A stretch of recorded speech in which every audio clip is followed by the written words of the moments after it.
Gaza మీద Israeli attack అయితే start అయిపోయింది. ఇవాళ 7వ రోజు అంటే శనివారం నాడు హమాస్ టెర్రరిస్టులు 1500 మంది ఇజ్రాయిలీ మొసాద్ కళ్ళు కప్పి ఐరన్ డోమ్ సిస్టమ్ని కప్పేసి 5000 మిజైల్స్ ఫైర్ చేస్తూ ఫెన్స్లోని గాజాకి ఇజ్రాయెల్కి మధ్యలో ఉండే బాబ్ ఫెన్స్లో 29 చోట్ల కన్నాలు పెట్టేసి Israeli army, Israeli defence force, అత్యంత టాలెంటెడ్ ఆర్మీ ఫోర్స్ కళ్ళు కప్పి గ్రెనేడ్స్తోని 1500 మంది చొరపడి కిబ్బుత్స్లోని అటాక్ చేసి మొత్తం ఇజ్రాయెల్ వైపు 1300 మంది చనిపోయారు. అంటే మిలిటరీ పీపుల్ కాకుండా రెగ్యులర్ పీపుల్ 1300 మంది చనిపోయారు. ఇజ్రాయెల్ వెంటనే గాజా మీద అటాక్ 6000 బాంబులు, యావరేజ్ 3 లక్షల టన్నుల బాంబింగ్ మెటీరియల్తోని ప్లండరింగ్ మొదలెట్టారు. గాజాలోని 1500 మంది ఆల్రెడీ చనిపోయారు. తర్వాత ఎంతోమంది డిస్ప్లేస్ అయిపోయారు, అంటే ఇల్లు వదిలేసి వచ్చేయాల్సిన పరిస్థితి. సో దీని గురించి మనం ఇవాళ వీడియోలో గాజా మీద ఇజ్రాయెల్ అటాక్, దానివల్ల రామిఫికేషన్స్ ఏమవుతాయి, లెబనాన్ నుంచి హెజ్బొల్లా ఇన్వాల్వ్ అవుతుందా లేదా, సిరియా ఇన్వాల్వ్ అవుతుందా, ఇరాన్ ఇన్వాల్వ్ అవుతుందా, అమెరికా డైరెక్ట్గా ఇజ్రాయెల్కి సపోర్ట్ అయితే మద్దతు ఎప్పుడు ఉంటుంది, అమెరికా కూడా ఈ యుద్ధంలో పాల్గొంటుందా, అమెరికా వస్తే రష్యా కూడా పాల్గొంటే మళ్ళీ ప్రపంచ యుద్ధం అవుతుందా, ఇంత రామిఫికేషన్స్ ఈ చిన్న గాజా స్ట్రిప్ మీద. సో వీడియోలోకి డీటెయిల్గా వెళ్ళిపోదాం, ఓకేనా.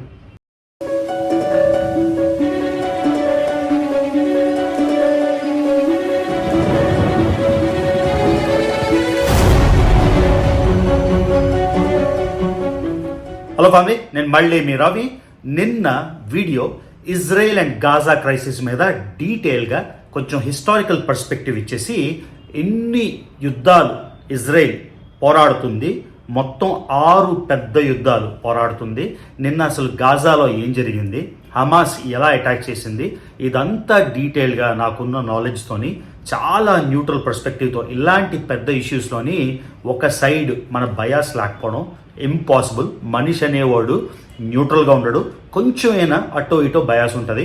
నా శక్తి మేరకు ఏ బయాస్ లేకుండా డీటెయిల్గా ఇజ్రాయెల్ పలెస్టైన్ ప్రాబ్లమ్ నేను ఎక్స్ప్లెయిన్ చేశాను. ఒకవేళ కానీ మీరు ఆ వీడియోని మిస్ అయి ఉంటే ఇక్కడ ఐకార్డ్స్ ఇస్తాను, డెఫినెట్గా చూడండి.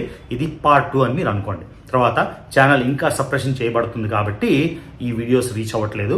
మామూలుగా అయితే ఇలాంటి వీడియోస్ 5 లక్షలు దాటి రావాలి, రీచ్ అవ్వట్లేదు. కాబట్టి మీకు ఒకవేళ వీడియో కంటెంట్ నచ్చుంటే, నేను చెప్పిన విధానం నచ్చుంటే మర్చిపోకుండా షేర్ చేయండి. సో నిన్న మనం మాట్లాడుకున్నాం హమాస్ టెర్రరిస్టులు ఎలా అయితే ఒక మ్యూజిక్ రోజు గత శనివారం చొరబడి 1500 మంది హమాస్ మిలిటెంట్స్ ఇజ్రాయేలీ ఆర్మీ కళ్ళు కప్పి, మొసాద్ ఇంటెలిజెన్స్ని కళ్ళు కప్పి, తర్వాత ఎన్నో గ్రెనేడ్స్ వేసేసి ఇజ్రాయేలీ డిఫెన్స్ ఫోర్సెస్ ఎవరైతే బార్డర్ ఎలా ఉంటారో వాళ్ళకి కనబడకుండా 29 చోట్ల ఎలక్ట్రిక్ ఫెన్స్కి కన్నాలు పెట్టి, కొంతమంది టన్నెల్స్ ద్వారా చొరబడి కిబ్బుత్స్ కఫర్ అజార్ అని చూపించాను మీకు. కిబ్బుత్స్ అంటే ఏంటి, ఆల్రెడీ ఒక వీడియో ఉంది నా ఛానల్లో. కిబ్బుత్స్ అంటే ఏంటి, ఇజ్రాయేలీ జ్యూస్ కిబ్బుత్స్ని ఒక కలెక్టివ్ సిస్టమ్ ఆఫ్ హౌసింగ్ ఎలా ఉంటారో అని ఒక డీటెయిల్గా ఒక వీడియో ఉంది. ఆ వీడియో కామెంట్లో పిన్ చేస్తాను, మీరు తప్పకుండా చూడండి. సో గాజా స్ట్రిప్ దగ్గర ఉండే ఒక కిబ్బుత్స్ని అటాక్ చేసి మొత్తానికి Israeli army plus Israeli private citizens 1300 దాకా చనిపోయారు. అంతేకాకుండా ఇజ్రాయిల్ కథనం ప్రకారం, లెక్కల ప్రకారం 1500 మంది హమాస్ అటాకర్స్లో 1400 మంది శవాలు ఇజ్రాయెల్లో దొరికాయి. అంటే ఇంచుమించుగా లేకపోతే ఆల్మోస్ట్ అందరూ అటాకర్స్ని వాళ్ళైతే చంపేశారు. కానీ మిగతా 100 మంది హమాస్ వాళ్ళు 150 మంది ఇజ్రాయేలీ సివిలియన్స్, అంటే పెద్దవాళ్ళు, మేల్స్, ఆడవాళ్ళు, పిల్లలు, మొత్తం 150 మంది కిడ్నాప్ చేసి తీసుకెళ్ళిపోయారు. ఇది చాలా పెద్ద విజయం హమాస్కి. ఎందుకంటే బాంబ్స్ అటాక్ చేస్తారు, వీళ్ళు కౌంటర్ బాంబ్స్ అటాక్ చేస్తారు, కానీ 1500 మందిని క్యాప్చర్ చేసుకొని హాస్టేజ్కి తీసుకెళ్ళిపోతే వాళ్ళకి బార్గెనింగ్ చిప్, అంటే వాళ్ళు నెగోసియేషన్స్లో ఒక పెద్ద బార్గెనింగ్ చిప్ అయితే దొరికేసింది. ప్రస్తుతానికి ఇజ్రాయెల్ ఏం చెప్పిందంటే నో నెగోసియేషన్స్, ఎలక్ట్రిసిటీ కట్, నీళ్లు కట్టు, మెడిసిన్ కట్టు, ఫుడ్ కట్టు, అన్ని విధాల వాళ్ళని అష్టదిగ్బంధనం అయితే చేసేసారు. సో కానీ ఇక్కడ ఆలోచించాల్సింది ఏంటంటే ఎలక్ట్రిసిటీ కట్ అయిపోయింది. ఎలక్ట్రిసిటీ కట్ అయిపోతే బతికేయచ్చు, కానీ చాలామంది పెద్దవాళ్ళు, మెడిసిన్ కావాల్సిన వాళ్ళు, ఫుడ్, ఈ 3 లేకపోతే ఎవరైనా సరే నిలదొక్కుకోవడం కష్టం.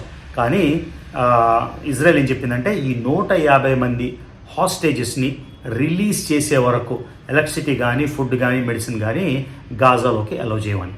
సో హమాస్ దీనికి కౌంటర్ మెజర్ ఏం చేస్తుంది, లేకపోతే వాళ్ళ దగ్గర నిలువలు ఉన్నాయా, ఇది మనకు తెలియదు. కాకపోతే నాకు తెలిసిన హమాస్ ప్రకారం, అంటే నాకు తెలిసిన హిస్టారికల్ పర్స్పెక్టివ్ ప్రకారం ఈ 150 మందిని చాలా పెద్ద ఎర్రగా ఉపయోగించి వాళ్ళకి కావాల్సింది హమాస్ తెచ్చుకుంటుంది. కాబట్టి అంత ఈజీగా అయితే హమాస్ వాడిని వదలదు. కానీ ఇజ్రాయెల్ కూడా తగ్గేదేలే అన్నట్టు 2 ఆర్మీలు ఉన్నాయి, రెండు వైపులో ఉన్నాయి. గాజా గురించి మాట్లాడితే గాజా కేవలం 42 కిలోమీటర్ల పొడవు, అత్యంత వైడెస్ట్ అంటే వెడల్పు ప్రాంతం దగ్గర 12 కిలోమీటర్లు పొడవు. ఓకే, 42 కిలోమీటర్లు, 12 కిలోమీటర్లు అంటే 365 స్క్వేర్ కిలోమీటర్లు సైజ్ గాజా అంతే.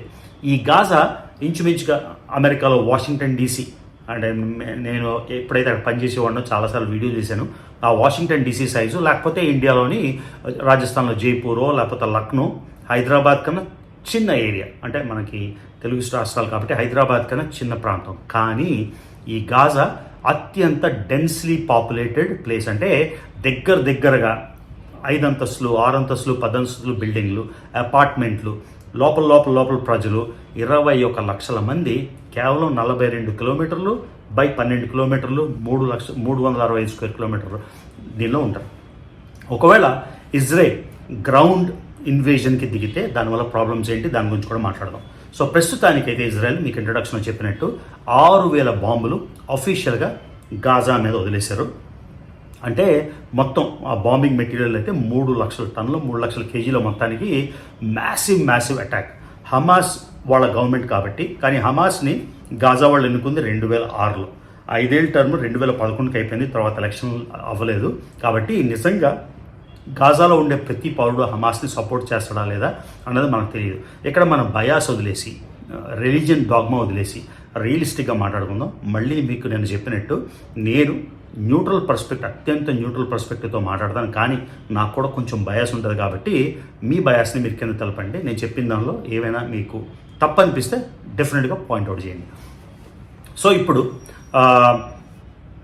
ఇంచుమించుగా హమాస్ ఆపరేటివ్స్ 5,000 నుంచి 10,000 ఉంటారని ఎస్టిమేట్, లేకపోతే 15,000, 20,000 ఉంటారని.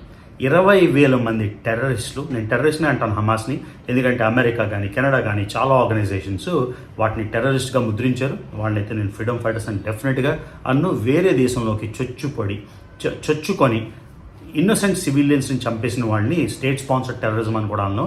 ఎందుకంటే హమాస్ అఫీషియల్గా గవర్నమెంట్ 2011కి ఎండ్ అయిపోయింది. సో ఈ టెర్రరిస్టులు 20,000 టెర్రరిస్టులు వలన 21 లక్షల మంది ఆర్డినరీ ప్రజలు కూడా సఫర్ అవ్వాలా అన్నది చాలా ఇంపార్టెంట్ క్వశ్చన్. ఇక్కడ మెయిన్ క్వశ్చన్ ఏంటంటే హమాస్కి హమాస్ ఎలా అయితే అటాక్ చేసిందో దానికి 20 రెట్లు ఫోర్స్తోని ఇజ్రాయెల్ అటాక్ చేస్తుందని తెలుసు. ఫుడ్ కానీ, ఎలక్ట్రిసిటీ కానీ, వాటర్ కానీ, నీళ్లు కానీ, ఇంటర్నెట్ కానీ కట్ చేసేస్తారని తెలుసు. అయినా కూడా హమాస్ ఇంత డేరింగ్ అటాక్ ఎందుకు చేసింది? చాలామంది కాన్స్పిరసీ థియరీలు నాకు వచ్చిన కామెంట్లో కూడా ఏమంటున్నారంటే మొసాద్కి తెలియకుండా ఇది జరగదు, కావాలని మొసాద్ ఇజ్రాయిల్ ఇది జరగనిచ్చారు, జరిగితే గ్రౌండ్ ఇన్వేజన్ గాజా తీసుకోవాలని. గాజాలోని ఎలాంటి మినరల్స్ లేవు, ఆయిల్ లేదు, ఎలాంటి ఇంపార్టెంట్ ఫాస్ఫేట్ లాంటి మెటీరియల్ లేదు, గాజాలోని ఏమీ లేదు తీసుకోవడానికి. సో నేను ఆ కాన్స్పిరసీ థియరీతోని నేనైతే పర్సనల్గా అగ్రీ చేయట్లేదు. చాలా ఈజీ, గాజా ల్యాండ్ కావాలంటే ఇజ్రాయెల్లోని మీకు చెప్పాం కదా నిన్న 22,000 స్క్వేర్ కిలోమీటర్లు, 97 లక్షలు చాలా భూమి ఉంది. ఈస్ట్ అంటే వెస్ట్ బ్యాంక్తోని చాలా పీస్ ఉంది. సో గాజా కేవలం స్పేస్ కోసం అయితే డెఫినెట్గా ఇజ్రాయెల్ వాళ్ళు కావాలని అటాక్ చేయించుకోలేదు. ఇది ఈ కాన్స్పిరసీ థియరీ అయితే నేను నమ్మట్లేదు. కానీ హమాస్ ఇజ్రాయెల్ ఏం చేయబోతుందో తెలిసి కూడా ఇంత డేరింగ్ అటాక్ ఎందుకు చేశారు అన్నది ఎవరికి అర్థం కాదు. సో ప్రస్తుతానికి మీకు ఆల్రెడీ చెప్పినట్టు అన్ని బాంబులతోని మొత్తం Hamas political buildings, organisation building, infrastructure అన్నీ చేసేసారు. 2 లక్షల మంది డిస్ప్లేస్ అయిపోయారంటే ఇల్లు వాకిలి పడిపోవడం వల్ల 2 లక్షల మందికి కనీసం ఉండడానికి కూడా ప్రదేశం లేదు. సో ఇక్కడ మీకు కొంచెం గాజా గురించి ఎక్స్ప్లెయిన్ చేయాలి. గాజా ఒక రెక్టాంగిల్ ఏమంటారు, ఒక రెక్టాంగిల్ లాగా, రెక్టాంగిల్ తెలుగు పదం రావట్లేదు, రెక్టాంగిల్ లా ఉంటుంది.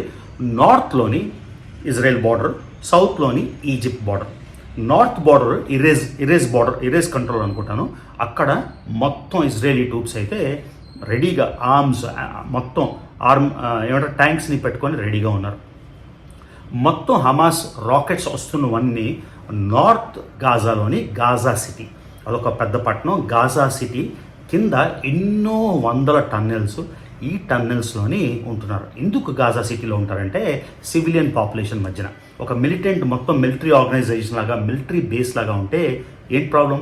ఎందుకంటే ఈజీగా ఎనిమీ కంట్రీ అంటే ఇక్కడ ఇజ్రాయెల్ ఆ బాంబ్ చేసి అందరినీ చంపేయచ్చు. కానీ హమాస్ ఏం చేస్తుందంటే మనుషుల మధ్యన వాళ్ళ సంచారం ఉంటుంది. ఎందుకంటే ఎప్పుడైనా సరే ఒక మిలిటెంట్ని చంపాలంటే ఒక బాంబ్ వేసి లేపేస్తే ఒక 10 మంది ఆర్డినరీ విమెన్ లేకపోతే చిల్డ్రన్ చనిపోతే వాళ్ళకి మొత్తం గ్లోబల్గా అడ్వర్టైజ్ చేసుకోవడానికి, చూడండి చిన్నపిల్లల్ని చంపేస్తున్నారు, ఆడవాళ్ళని చంపేస్తారు అని చెప్పడానికి ఒక ప్రోపగాండా కోసం వాళ్ళు గాజా సిటీలో టన్నెల్స్లో ఉంటారు.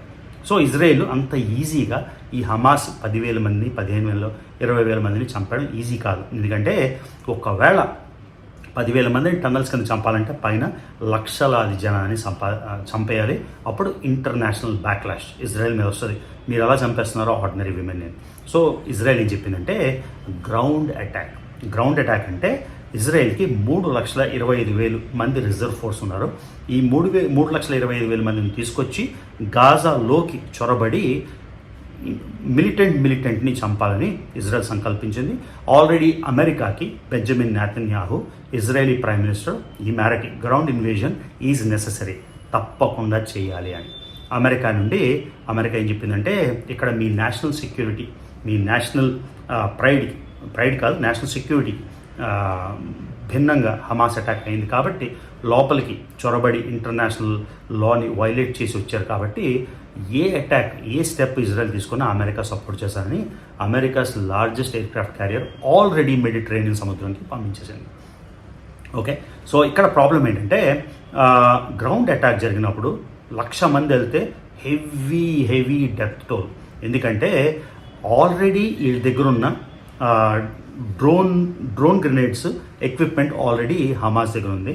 అంతేకాకుండా ఇజ్రాయెల్ గ్రౌండ్ అటాక్ చేస్తుంది కాబట్టి వాళ్ళని చంపడానికి కానీ వాళ్ళని అటాక్ చేసుకోవడానికి కానీ సరైన సామాగ్రి హమాస్ దగ్గర ఉంది. సో ఇప్పుడు ఇజ్రాయెల్ వెళ్ళేసి ఆ 10,000 మంది 15,000 మందిని చంపేస్తుంది అనుకుంటే ఇజ్రాయెల్ వైపు నుంచి కూడా చాలా పెద్ద నెంబర్లో ఇజ్రాయేలీ ఆర్మీ చనిపోతుంది. కాబట్టి ఇది చాలా రిస్కీ స్టెప్. అదే కాకుండా ఇజ్రాయెల్ 6,000 బాంబులు వేసి ఎన్నో బిల్డింగ్ని కూలగొట్టేసి ఇంచుమించుగా 1,400 మంది చనిపోయినా కూడా హమాస్ అయితే రాకెట్లు వేయడం ఆపట్లేదు. అంటే ఇంత బాంబింగ్ మధ్యన కూడా హమాస్ రాకెట్ ఇంకా పంపించగల కెపాసిటీ ఉందంటే ఎంత ప్రీ ప్లాన్డ్గా, ఎంత స్ట్రక్చర్డ్గా వీళ్ళు పెట్టుకున్నారో మీరైతే అర్థం చేసుకోవచ్చు. ఓకే, సో గ్రౌండ్ ఇన్వేజన్ అయితే హమాస్కి ఎలాగా భారీ నష్టం, గాజాలోని ఇజ్రాయెల్కి కూడా భారీ నష్టం అయితే జరగబోతుంది.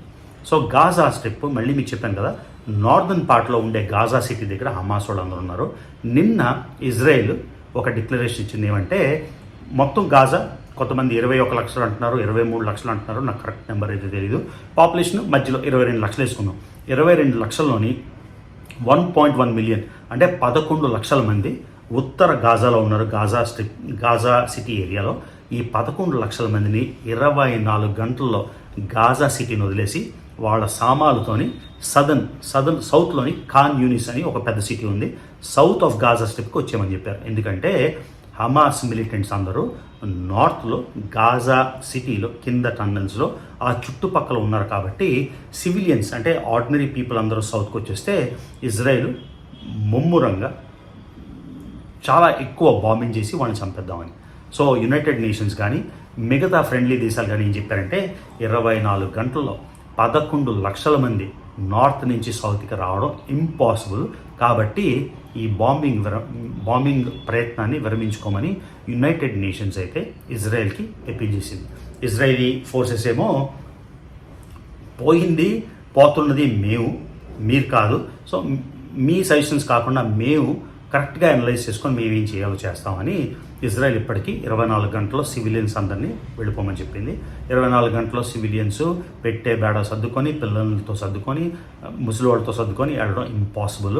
సో 24 గంటల్లో నిజంగానే ఇజ్రాయేలీ ఇన్వేజన్ అంటే పూర్తిగా గ్రౌండ్ అటాక్ కాకుండా హెవీ బాంబింగ్ అని జరిగితే వేలల్లో లేకపోతే లక్షల్లో టోల్ ఉంటుంది. సో చాలా చాలా చాలా హ్యూమన్ కెటాస్ట్రఫీ అయితే జరగబోతుంది.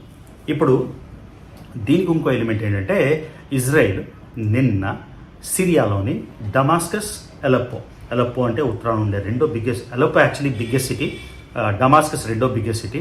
ఈ 2 ఎయిర్పోర్ట్ రన్వేని బాంబ్ చేసేసింది. ఎందుకు బాంబ్ చేసేసిందంటే Russian fighters, Russian army jets, Russian military jets సిరియాలో ఉన్నాయి. డైరెక్ట్గా సిరియా ఈ మిజైల్స్ని డిప్లాయ్ చేయకూడదని, ఎయిర్క్రాఫ్ట్ క్యారియర్ని డిప్లాయ్ చేయకూడదని ముందస్తుగా ఇజ్రాయెల్ సిరియాలో ఈ 2 ఎయిర్పోర్ట్ రన్వేని బాంబ్ చేసేసింది. కానీ ఇక్కడ తెలిసింది 2. రష్యా ఈ అటాక్ని ఆపలేకపోయిందా, లేకపోతే ఎందుకంటే రష్యా మిలిటరీ ప్యాక్ట్ చాలా టైట్గా ఉంది. అంటే ఇజ్రాయెల్ అటాక్స్ని రష్యా ఆపలేకపోయింది, లేకపోతే అందులో జియో పొలిటికల్ రీజన్స్ ఏమన్నా నాకు తెలియదు. కాబట్టి సిరియా అయితే మొన్నే కోరాకి ఘోరమైన సివిల్ వార్ తర్వాత కొంచెం పీస్ వచ్చింది. బషార్ అల్ అసాద్ ప్రైమ్ మినిస్టర్ డైరెక్ట్గా ఇజ్రాయెల్ కాన్ఫ్లిక్ట్లో రారు అని నేను అనుకుంటున్నాను. కానీ ఇప్పుడు రష్యన్ మిలిటరీ జెట్స్ ఉన్న ఎయిర్పోర్ట్లు ఇజ్రాయెల్ బాంబ్ చేసింది కాబట్టి రష్యాని ఒకవైపు ఆల్రెడీ పెట్టేసేయండి. నార్త్లో మీకు నిన్న వీడియోలో క్లియర్గా చెప్పాను, హెజ్బొల్లా అన్నది షియైట్ మిలిటెంట్ ఆర్గనైజేషన్. ఇది గవర్నమెంట్ మిలిటరీ కాదు, లెబనాన్లో ఉంటుంది. హస్సాన్ నస్రల్లా దాని లీడరు. వాళ్ళకి 1,00,000 మంది సోల్జర్స్ ఉన్నారు. 1,50,000 మిజైల్స్ వాళ్ళ దగ్గర ఉన్నాయి. ఇవి కూడా ఇరాన్ సప్లై చేస్తుంది. హమాస్కి ఎలా అయితే ఇరాన్ సప్లై చేస్తుందో అలానే హెజ్బొల్లా కూడా ఇరాన్ సప్లై చేస్తుంది. 1,50,000 మిజైల్స్.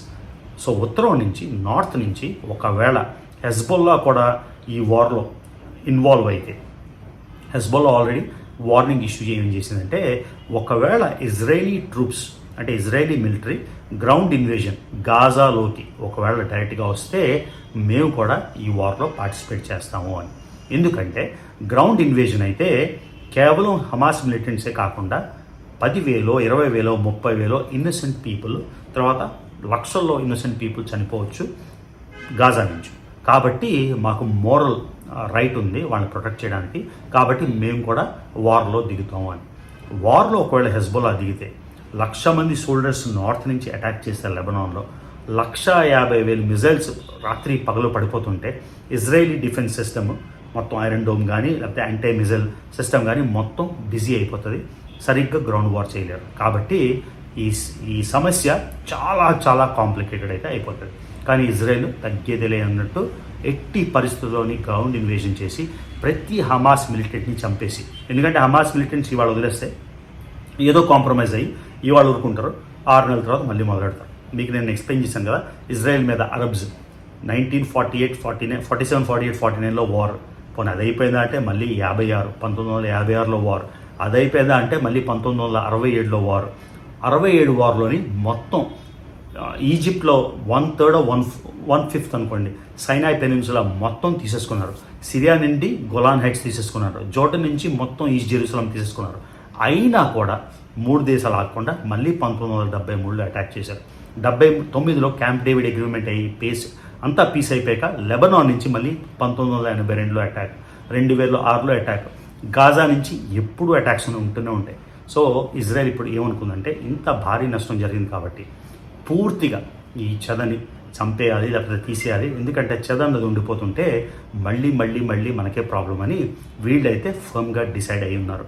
కానీ నిజంగానే హెజ్బొల్లా ఒకవేళ ఇన్వాల్వ్ అయితే అమెరికా కూడా డైరెక్ట్గా ఇన్వాల్వ్ అవుతుందని ఆల్రెడీ చెప్పేసింది. సో అమెరికా డైరెక్ట్గా ఇన్వాల్వ్ అయితే, హెజ్బొల్లా ఇన్వాల్వ్ అయితే, హమాస్ ఇన్వాల్వ్ అయితే, ఇరాన్ కూడా ఇన్వాల్వ్ అయితే ఆటోమేటిక్గా రష్యా వస్తుంది. సో మనం ఏం చూడబోతున్నాం అన్నది చాలా చాలా చాలా క్లిష్టమైన ప్రశ్న. మళ్ళీ కోల్డ్ వార్ స్టార్ట్ అవుతుందా, మళ్ళీ ఇంకో ప్రపంచ యుద్ధం అవుతుందా అన్నది కేవలం 42 కిలోమీటర్లు బై 12 కిలోమీటర్లు 365 చదరపు స్క్వేర్ కిలోమీటర్స్ అంటే చదరపు కిలోమీటర్లు అనుకుంటాను, క్షమించిన తప్పైతే. అందులోని 21 లక్షల మంది, అందులో 10,000 మంది మిలిటెంట్స్ 650 కోట్లు ఉండే ప్రపంచాన్ని గడగడలాడించే సమయం జరగబోతుందా అన్నది చాలా పెద్ద కన్సర్న్. గ్రౌండ్ వార్ అయితే హమాస్ దగ్గర ఉన్న ఎక్విప్మెంట్ ఇజ్రాయేలీ ఆర్మీ ఒక 50,000 20,000 వెళ్తే ఈజీగా చాలామందిని చంపగలిగే కెపాసిటీ వాళ్ళ దగ్గర ఉందని ఇజ్రాయెల్ ఎస్టిమేట్. తర్వాత అర్బన్ ఇన్వేజన్ అంటే ఓపెన్ ల్యాండ్లో వార్ అయితే, లేకపోతే ఒక ఆర్మీ బేస్ ఉంటే ఈజీ. అర్బన్ ఇన్వేజన్ అంటే చిన్న వీధుల్లోని ఆర్మీ వెళ్తే, మీకు సొమాలియాలోని మీకు తెలుసు కదా బ్లాక్ హాక్ డౌన్ ఎలా అయితే అమెరికన్ సోల్జర్స్ అటాక్ అయిపోయారో, ఇన్వాల్వ్ అయ్యారో మీకు తెలుసు. ఎప్పుడైనా సరే ఇరాక్లో గ్రౌండ్ అటాక్ అయినప్పుడు, లిబియాలో అటాక్ అయినప్పుడు గ్రౌండ్ అటాక్ చాలా, అర్బన్ ఇన్వేజన్ చాలా కాంప్లికేటెడ్. ఎందుకంటే హమాస్కి ఆల్రెడీ టన్నెల్స్ తెలుసు, ఎగ్జిట్స్ తెలుసు, ఏ బిల్డింగ్ నుంచి ఎవరు వస్తే ఎటువైపు వెళ్ళిపోవడో తెలుసు, రూట్ మ్యాప్ తెలుసు, ప్రతి మిల్లీమీటర్ వాళ్ళకి తెలుసు. కానీ ఇజ్రాయేల్ వాళ్ళకి ఎంత మంచి ఎక్విప్మెంట్ ఉన్నా, ఎంత అడ్వాన్స్డ్ ఎక్విప్మెంట్ ఉన్నా కూడా గ్రౌండ్ మీద ఉండే ఎగ్జిట్లు కానీ ఆ లొకాలిటీస్ కానీ తెలియవు. కాబట్టి చాలా ఇజ్రాయేలీ భారీ నష్టం అయితే జరగబోతుంది. 7 రోజులైంది, మొత్తం గాజా చల్లాచెదురైపోయింది. అంటే ఇక్కడ ప్రాబ్లం ఏంటంటే, నిన్న కూడా నేను ఒక ఆయనతోని బయట మాట్లాడుతుంటే ఆయన అన్నాడు పలస్తీన్ సపోర్ట్ అని. నేను చెప్పాను పలస్తీన్ సపోర్టా ఇజ్రాయెల్ సపోర్టా పక్కన పెట్టేస్తే ఈసారి వార్ స్టార్ట్ చేసింది అయితే హమాస్. కాబట్టి ఇజ్రాయెల్ అయితే మామూలుగా ఎట్టి పరిస్థితుల్లో దీన్ని వదిలే పరిస్థితి లేదు. కాబట్టి అన్ని రకాలుగా వాళ్ళు ప్రిపేర్ అయ్యి ఉన్నారు. కాబట్టి చాలా ఘోరంగా ఈ సమస్య ఇంకా జటిలం అయిపోయి చాలా ఘోరంగా ఎండ్ అవుతుందని అయితే తప్పకుండా అనిపిస్తుంది.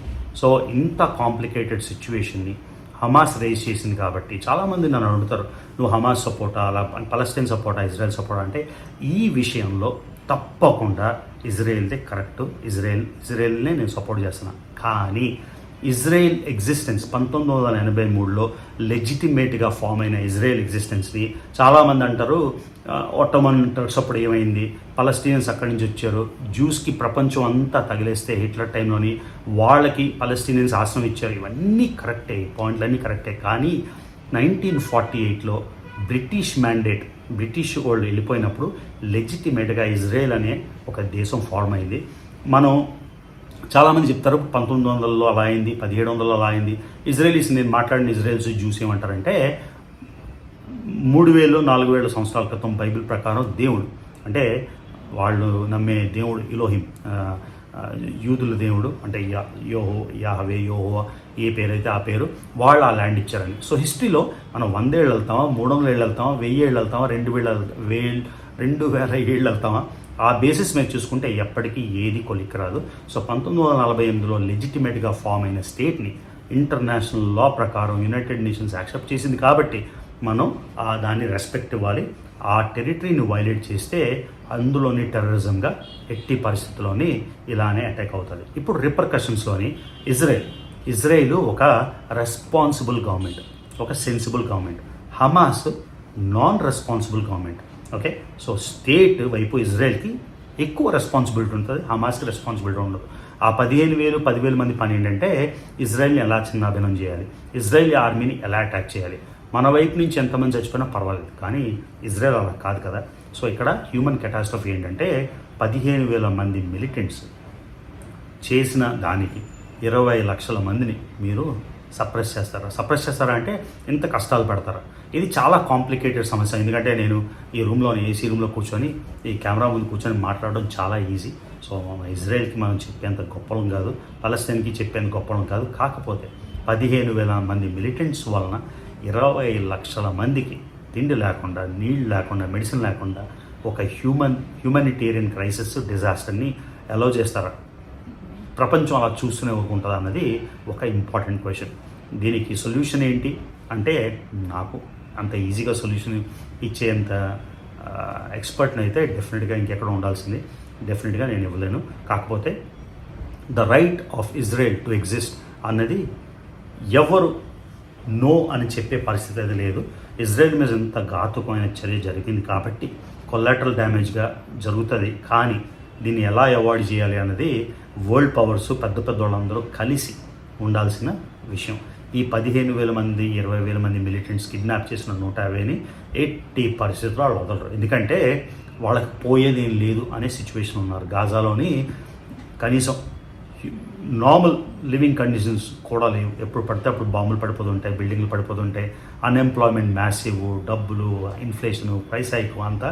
సో వాళ్ళు ఎలా ఉన్నారంటే మా దగ్గర పోయేది ఇంకే ఉంది, సో ఏమైనా చేయడానికి రెడీ అన్నట్టున్నారు.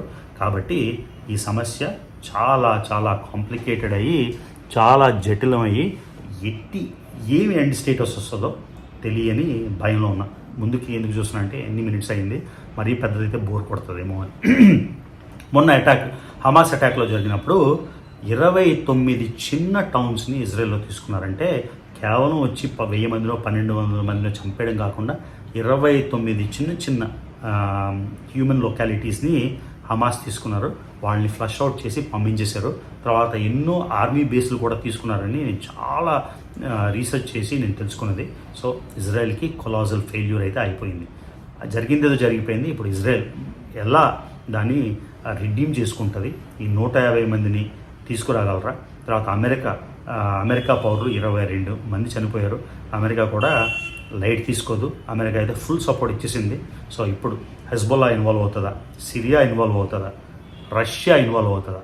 ఈ 3 ఇన్వాల్వ్ అయితే ఎంత కాంప్లికేటెడ్ జరిగిపోతుంది. టర్కీ ఇజ్రాయెల్ మీదనే పక్కనే ఉంటుంది కాబట్టి టర్కీ కూడా ఇన్వాల్వ్ అయిపోతుందా?